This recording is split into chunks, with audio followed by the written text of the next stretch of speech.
Make sure you make Locked On Sports today your second listen. Biggest stories of the day, instant reactions, big game recaps, and the take of the day. Available Spotify, Odyssey, YouTube, wherever you get all of your favorite podcasts from.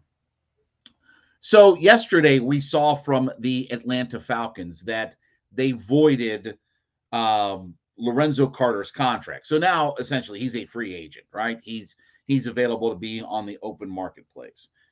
Should the Atlanta Falcons re-sign Lorenzo Carter?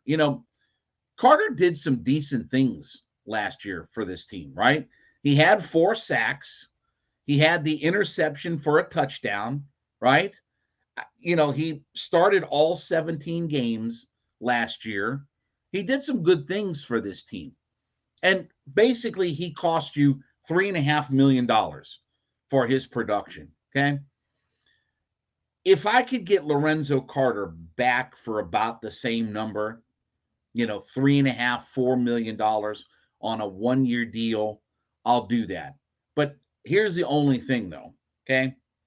I like Lorenzo Carter. He did some nice things for this team. He can't start 17 games for you this year.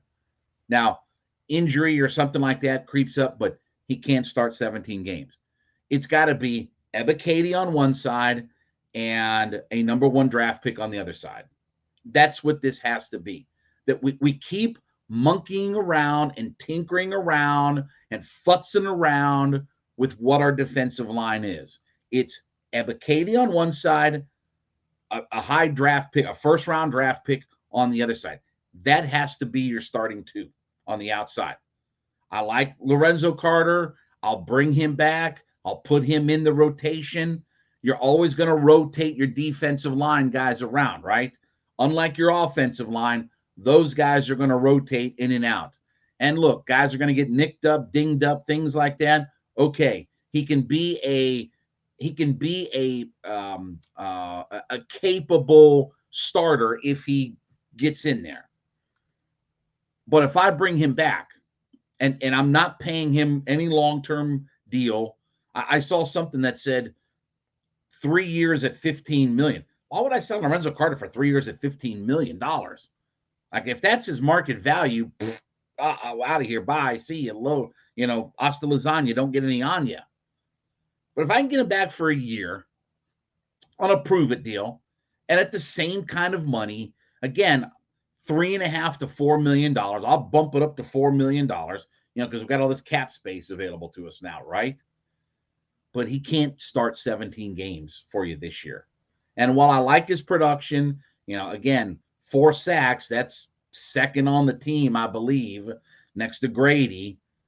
And he had some big moments in some games, right?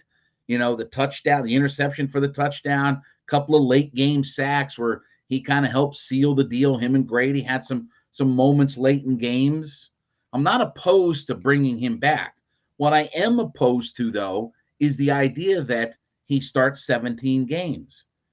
And while we keep trying to figure out what we're going to be in life, we're not sure about what we are. We're cornerbacks and unicorns and wide receivers and outside guys that don't produce and things like that. And, all this other Michigan stuff when, we got to get great right by the football. When the football's put down on the ground, we got to get great right there, right?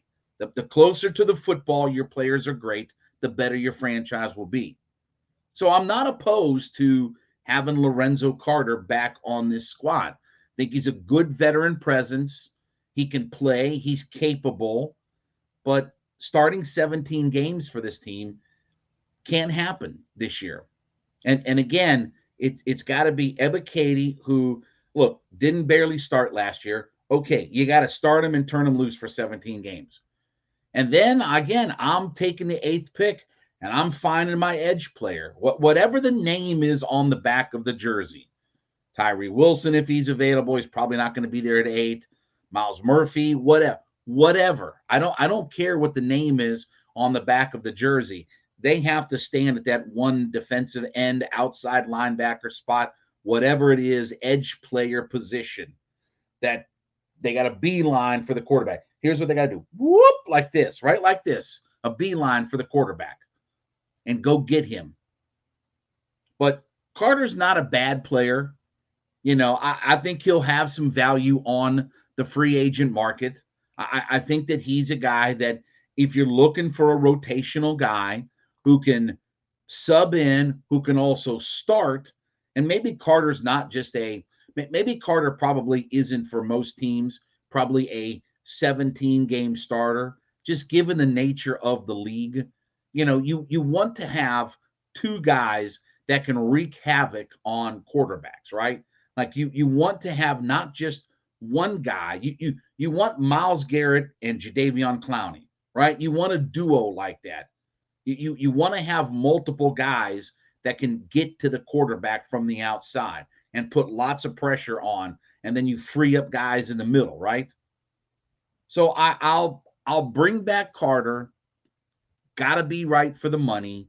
And by the way, the tag window is officially open, which again, they're talking Caleb McGarry, and that's $18 million. Not bringing Caleb McGarry back for $18 million. But I will bring back Lorenzo Carter. If it's a team-friendly deal and it's a one-year kind of show-me deal and it's about the same money, not paying him $5, $6, $7 million to do what he's got to do, because he's going to be a rotational player on this team. And I'll make that real clear to him. Would love to have you back. You're going to make about the same money. You're not going to play the same amount of snaps. I think he played like 75% of the snaps for this team. You're not going to play the same number of snaps, not going to play the same percentage, and you're certainly not going to start 17 games. If we're willing to have that honest conversation where we line up two guys on the outside that go get the quarterback, then I'll bring him back for team-friendly money and a good deal. All right, besides making Hittin' Hard with Jon Chuckery your first listen every day, make sure you make Locked On Sports Today your second listen. It's the biggest stories of the day, instant reactions, big game recaps, and the take of the day, available Spotify, Odyssey, YouTube, wherever you get all of your podcasts from.